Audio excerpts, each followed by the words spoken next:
चलिए, तो good evening सभी साथियों को। और हिस्ट्री की क्लास में कल हमने जो लास्ट चर्चा की थी वो कैबिनेट मिशन योजना के बारे में बात की थी। हमने कहा था कि 1946 में कैबिनेट मिशन योजना भारत आई थी और इसी योजना के तहत दो बातें हुई थी। एक तो संविधान सभा का गठन हुआ था और दूसरा अंतरिम सरकार बनी थी।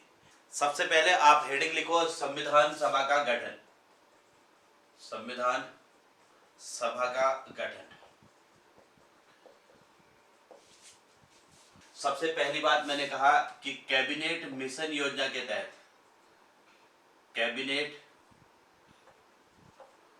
मिशन योजना के तहत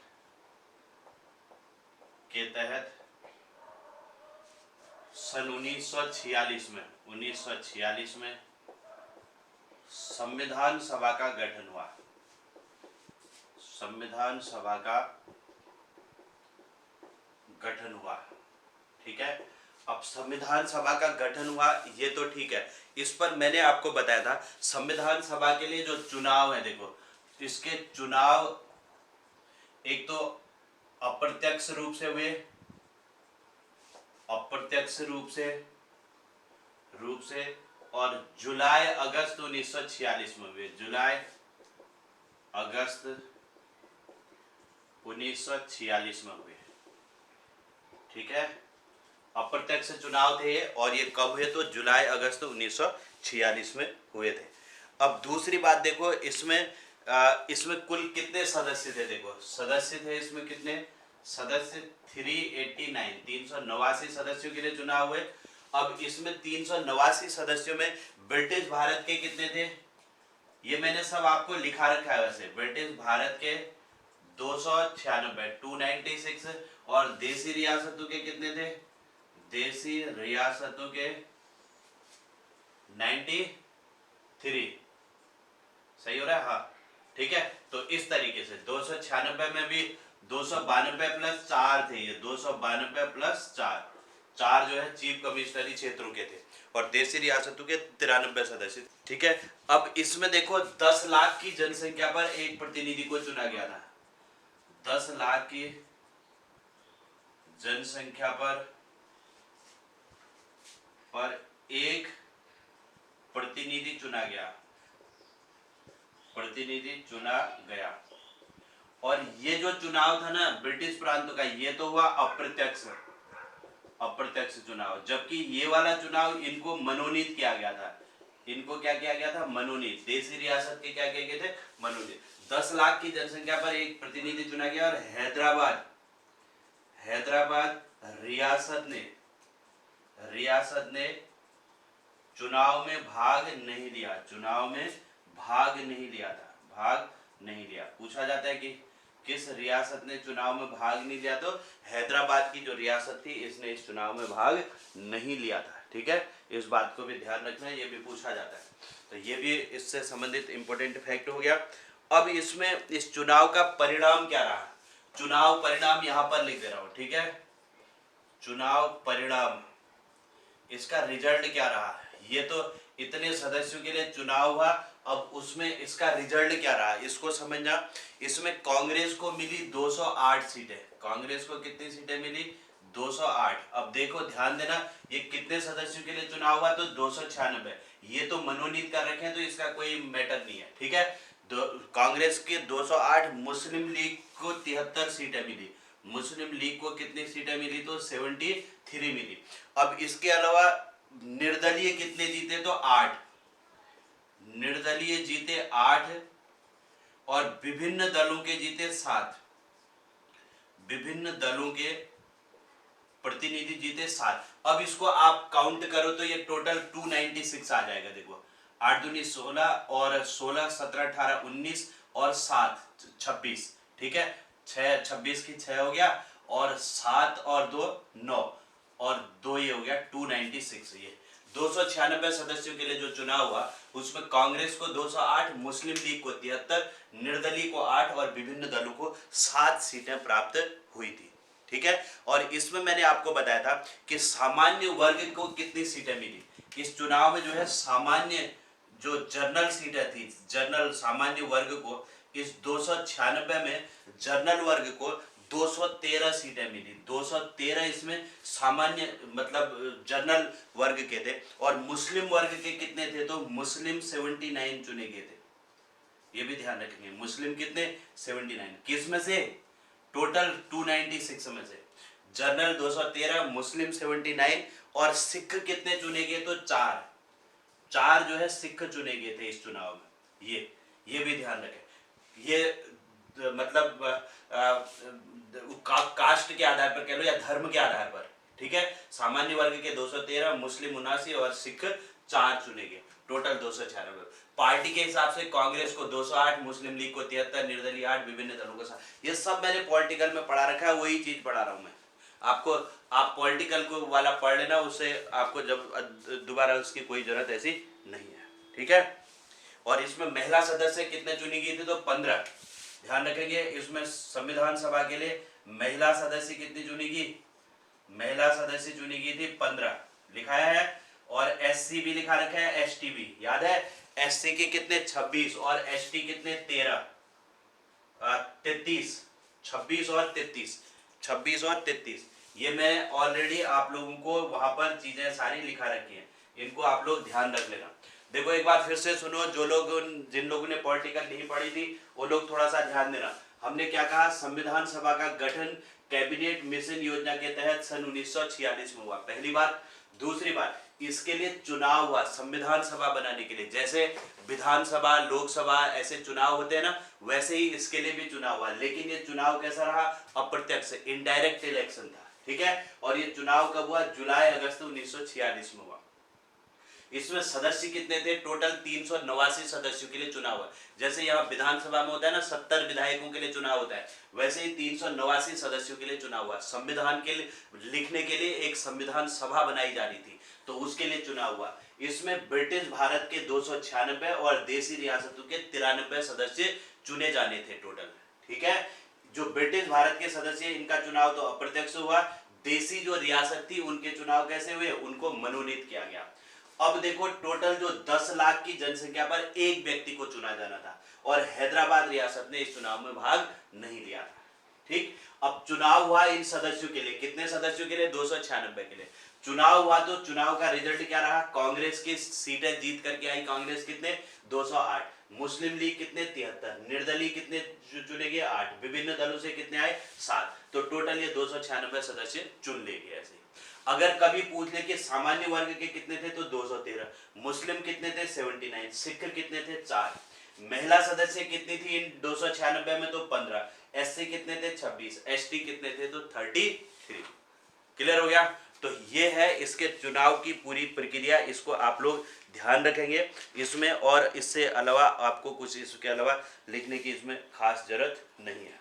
तो ये हमारा संविधान सभा का गठन हो गया। कैबिनेट मिशन योजना में 2 चीजें कही गई है, एक तो संविधान सभा का गठन, और दूसरी चीज क्या कही गई है, दूसरी चीज इसमें कही गई है कि अंतरिम सरकार का गठन किया जाए। अगली हेडिंग लिखेंगे अब, अंतरिम सरकार का गठन लिखे। अगली हेडिंग लिखेंगे अंतरिम सरकार का गठन। सुनो, अब थोड़ा सा सुनना। जैसे यूपी के अंतर्गत पहले उत्तराखंड था, यूपी उत्तराखंड एक ही था, ठीक है। फिर क्या हुआ, उत्तराखंड अलग हो गया यूपी से। जब अलग हुआ, जैसे ही अलग हुआ, उस समय अलग होते ही तुरंत चुनाव नहीं होते, चुनाव होने में थोड़ा सा टाइम लगता है, 1-2 साल का टाइम चाहिए होता है। जब तक चुनाव नहीं हो जाते तब तक के लिए एक सरकार बनानी होती है, समझना, ध्यान देना। जब तक चुनाव नहीं होते तब तक के लिए क्या करनी पड़ती है, एक सरकार बनानी पड़ती है। उस सरकार को अंतरिम सरकार कहते हैं। वो सरकार बिना चुनाव के सरकार होती है, समझ आया। ऐसे ही देखो, अंग्रेज यहाँ पर शासन कर रहे थे, अंग्रेजों ने कहा अब हम यहाँ से जा रहे हैं, तुम क्या करो, अपने लिए अंतरिम सरकार बना लो। कब तक के लिए, जब तक चुनाव नहीं हो जाते। फिर सारी चीजें अब अंतरिम सरकार, तब तक सरकार को कौन चलाएगा, अंतरिम सरकार ही चलाएगी शासन को। देश का शासन कौन चलाएगा, अंतरिम सरकार। फिर बाद में सरकार चुनाव हो जाएगा, सरकार बन जाएगी, तो फिर वो अपने हिसाब से चलाएगा। बात समझ आएगी अंतरिम सरकार क्या होती है। अंतरिम सरकार मतलब बिना चुनाव के जो सरकार बनती है उसे अंतरिम सरकार कहते हैं, ठीक है। तो इसको भी ध्यान रखेंगे। तो कैबिनेट मिशन योजना के तहत कैबिनेट मिशन योजना के तहत अंतरिम सरकार का गठन किया गया था। ठीक है, अब इसमें देखो, एक तरफ मैं इसको लिख रहा हूं, आप लोग इसको थोड़ा सा इसमें लिख लेना। इसमें एक तरफ नाम लिखेंगे, दूसरी तरफ पद लिख लेंगे। ठीक है, व्यक्ति और पद, कौन कौन क्या क्या बने थे, व्यक्ति और उनके पद। ये इसमें सबसे पहले देखो, सबसे पहला जो नाम आता है, इन नामों को आप लोग अब ध्यान देंगे, कुछ कुछ नाम इसमें बहुत इंपॉर्टेंट होते हैं। जैसे लॉर्ड माउंटबेटन, सबसे पहले माउंटबेटन, इसमें क्या था, माउंटबेटन अध्यक्ष। माउंटबेटन क्या था, अध्यक्ष। फिर क्यों कौन थे, पंडित नेहरू। पंडित नेहरू क्या बने इसमें, उपाध्यक्ष। ठीक है, सरकार में, सरकार के अध्यक्ष उपाध्यक्ष हो गए। फिर तीसरे नंबर में सरदार पटेल। सरदार पटेल, सरदार पटेल क्या बने, गृह मंत्री। गृह मंत्री बने सरदार पटेल। ठीक है, गृह मंत्री हो गए। इसके अलावा सूचना प्रसारण मंत्री, गृह एवं सूचना प्रसारण, सूचना प्रसारण मंत्री, गृह मंत्री और सूचना प्रसारण मंत्री। इसके अलावा जॉन मथाई, उद्योग एवं आपूर्ति। जॉन मथाई, जॉन मथाई थे उद्योग एवं आपूर्ति, उद्योग एवं आपूर्ति मंत्री। ठीक है, जॉन मथाई। इसके बाद बलदेव सिंह, रक्षा मंत्री। बलदेव सिंह क्या थे, ये पूछा जाता है, पहले रक्षा मंत्री कौन थे, रक्षा मंत्री, बलदेव सिंह रक्षा मंत्री। नेक्स्ट आता है सी राजगोपालाचारी। सी राजगोपालाचारी, ये थे शिक्षा मंत्री। शिक्षा मंत्री, भारत के पहले शिक्षा मंत्री, ध्यान रखेंगे। राजेंद्र प्रसाद, खाद्य एवं कृषि मंत्री। डॉक्टर राजेंद्र प्रसाद, खाद्य एवं कृषि मंत्री, खाद्य एवं कृषि मंत्री, कृषि मंत्री थे। ठीक है, नेक्स्ट इसके बाद नाम आता है आसफ अली, रेलवे मंत्री। आसफ अली क्या थे, रेलवे मंत्री, रेलवे मंत्री। नेक्स्ट जगजीवन राम, जगजीवन राम श्रम मंत्री। ये सारे मंत्री बनाए गए, बिना चुनाव के बने हैं ये सब। उसके बाद अगला C H Bhabha, C H Bhabha, खान व बंदरगाह, खान व बंदरगाह मंत्री, ये विभाग दिया गया ना। लियाकत अली, बहुत इंपॉर्टेंट नाम, लियाकत अली वित्त मंत्री, बहुत इंपॉर्टेंट है। वित्त मंत्री कौन थे, पहले वित्त मंत्री।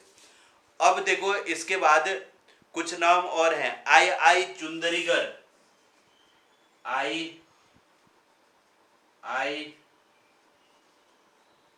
चुंदरीगर, आई चुंदरीगर, ये थे वाणिज्य मंत्री,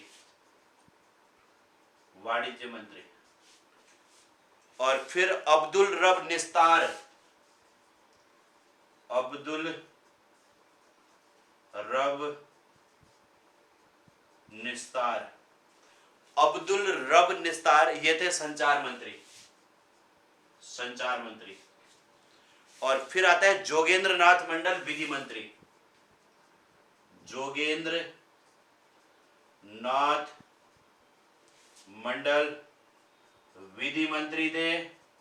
और लास्ट जो नाम है गजानफर अली अहमद, अब मैं यहीं पर लिख दे रहा हूं, गजानफर अली अहमद। गजानफर अली अहमद ये स्वास्थ्य मंत्री थे, स्वास्थ्य मंत्री।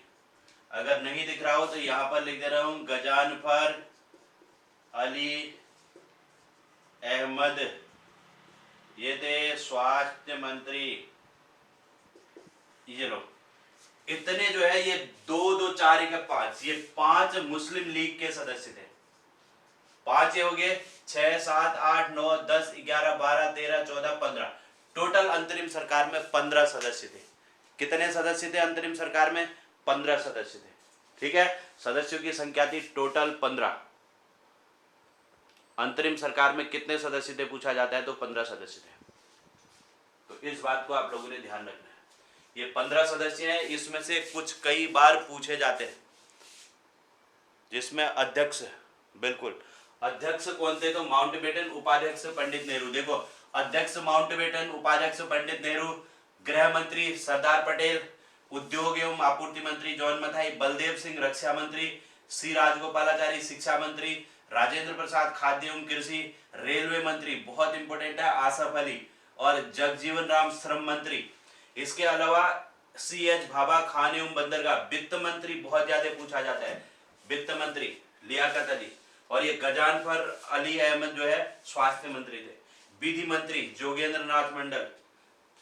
ये कुछ तो बहुत ही इंपॉर्टेंट होते हैं जो एग्जामों में अक्सर देखने को मिलते हैं। ठीक है, तो इन नामों को आप लोग ध्यान रखेंगे। ये है अंतरिम सरकार। अंतरिम सरकार ये बनी थी चुनाव से पहले 1946 में बनी थी, ध्यान रखेंगे।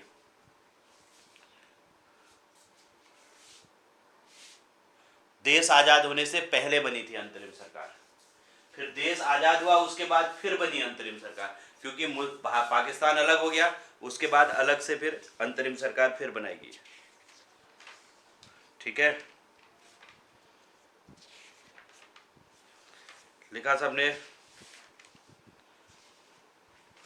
अब देखो, कैबिनेट मिशन योजना के तहत मैंने कहा 2 चीजें हुई।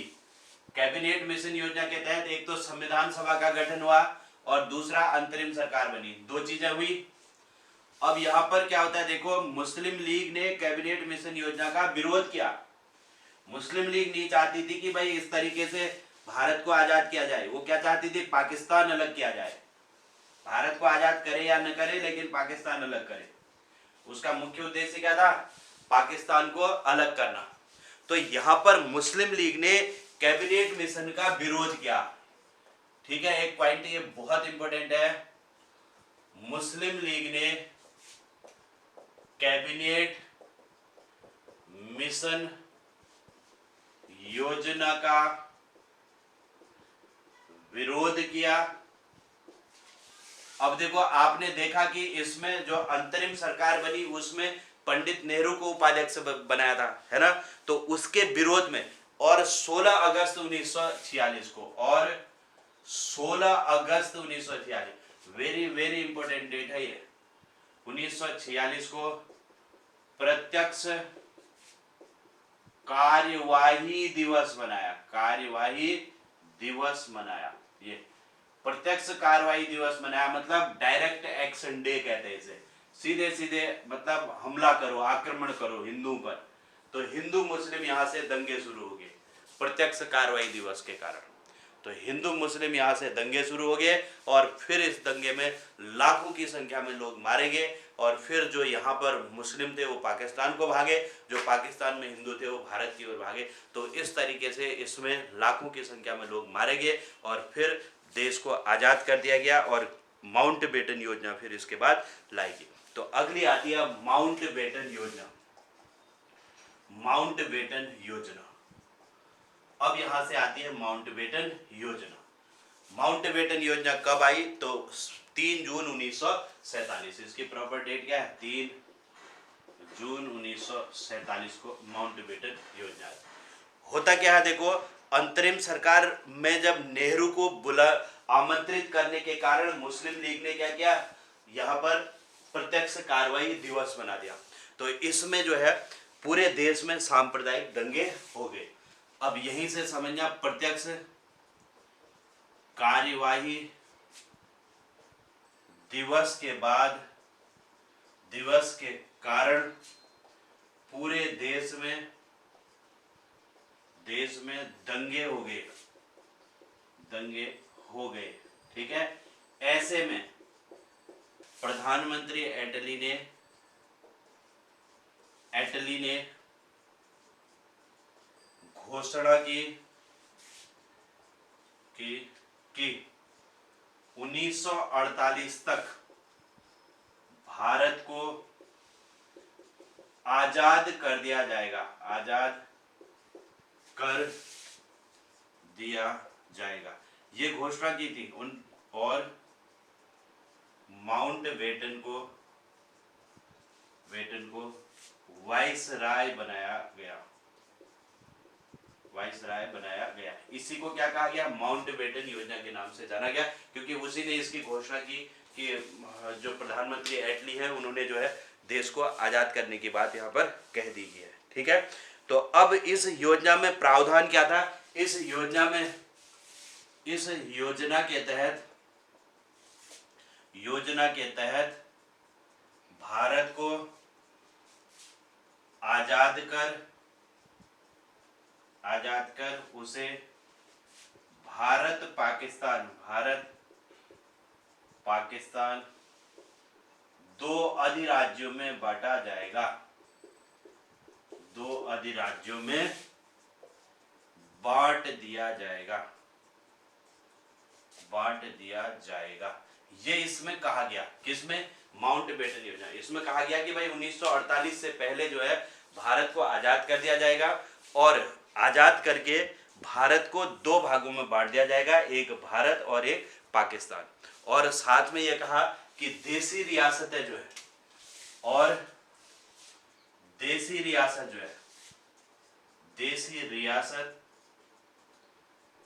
जहां चाहे उसमें शामिल हो सकती है,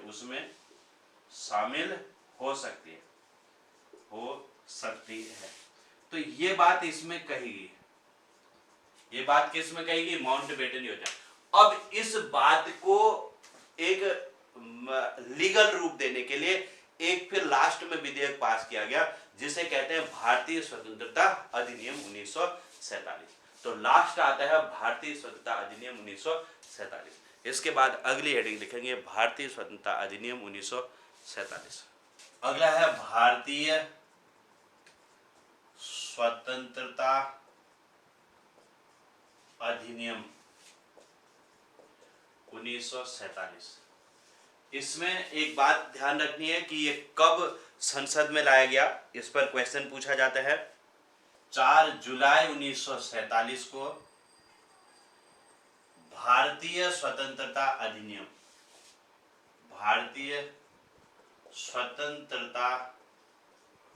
अधिनियम ब्रिटिश संसद में लाया गया और फिर मैंने कहा था 18 जुलाई 1947 को यह अधिनियम पास हुआ था। ठीक है, कब पास हुआ था, तो 18 जुलाई 1947 को यह पास हुआ था। 18 जुलाई 1947 को यह अधिनियम पास हुआ था। 18 जुलाई 1947 को यह पास हुआ और इसके तहत जो है, इसमें क्या कहा गया, इस अधिनियम के तहत 15 अगस्त 14 अगस्त 1947 को पाकिस्तान को तथा 15 अगस्त 1947 को भारत को आजाद कर दिया जाएगा,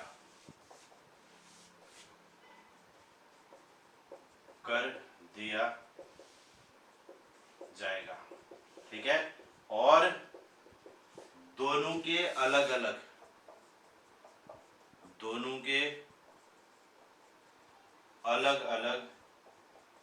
गवर्नर जनरल होंगे।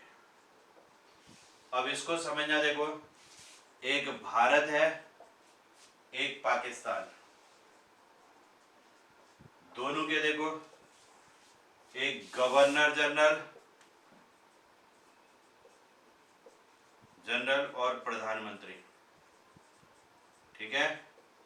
भारत के प्रधानमंत्री कौन बने? पंडित नेहरू। और पाकिस्तान के प्रधानमंत्री कौन बने? लियाकत अली। और भारत के गवर्नर जनरल कौन बने? माउंटबेटन। और यहां पर कौन बने? मोहम्मद अली जिन्ना। मोहम्मद अली जिन्ना जो है यहाँ के गवर्नर जनरल बने। तो इस तरीके से ये पूरी प्रक्रिया हुई और भारत यहाँ पर आजाद हो गया इसके तहत। लियाकत अली, बिल्कुल बिल्कुल। इसके साथ ही ये हिस्ट्री की क्लास हमारी अब यहाँ पर आज कंप्लीट हो चुकी है। ठीक है, हिस्ट्री की क्लास हमारी कंप्लीट, भारत आज़ाद हो गया है। और अब आप आराम से मिठाई बांटो, मिठाई खाओ, है ना। लड्डू बांटना, लड्डू। ठीक।